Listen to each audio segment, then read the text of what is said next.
Memorial Day marks the unofficial beginning of summer with trips to the beach, the pool, the lake. So today we're talking with Dr. Panav Jha with Cone Health Piedmont Family Medicine about how to stay healthy while enjoying the water this summer. So water safety probably needs to be top of mind really for any age. But let's talk about like the color of a child's swimsuit.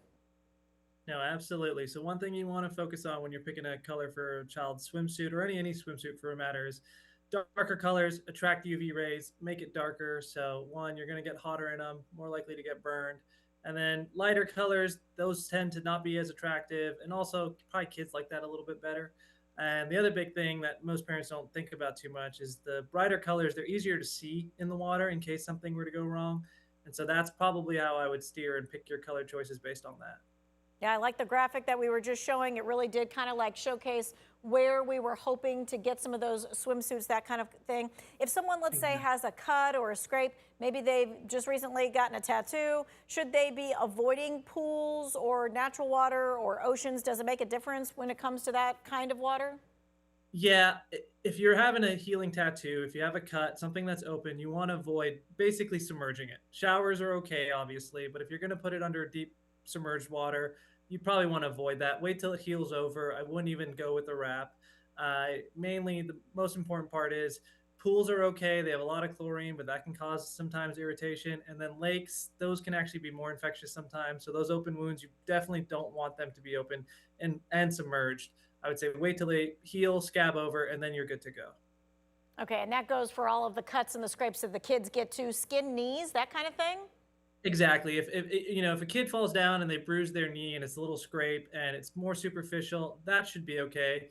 But if they gash it and you can kind of, maybe they went to the doctor and the doctor said that's a little deeper than they like and they're covering it, wait till that heals, closes up, and then I would feel safe for you guys to go. All right, let's talk about this because this happens every single time we take a kid to the pool, right? They accidentally swallow some kind of water, whether that be pool water, lake water, whatever. How concerning is that, and what do we do about that? Yeah, I mean, most of the time, as long as they're not purposefully ingesting the water, it shouldn't be too much of an issue. A little bit of water is okay. If they're having fun, messing around, you may swallow a little bit. It may go up the nose, and through the nose, it may end up being swallowed as well. That's not that big a deal. It's not really too much to concern about.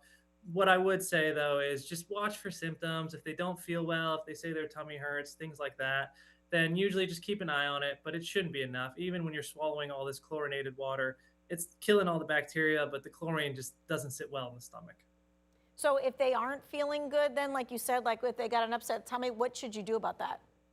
So I would just watch and wait in the beginning. If you feel like, they just need to eat something, drink some real, like regular water, and they feel better, then you're okay. If it goes on for maybe 24 hours, I would touch base with your local provider and just tell them what happened and go from there. But for the most Okay. part, usually it's not a big deal. All right.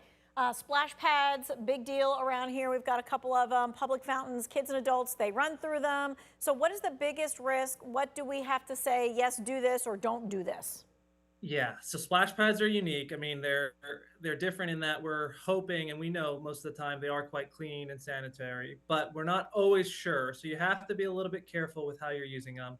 Same rules apply, really. You don't want to go in with open cuts. If you're feeling sick, under the weather, even if you have something like just an upset stomach, I would avoid those things. One, it's kind of how a super spreader event occurs, and also the biggest risk that you're going to be doing is if the water itself is ingested and stuff like that when you're feeling sick, it's just going to compound.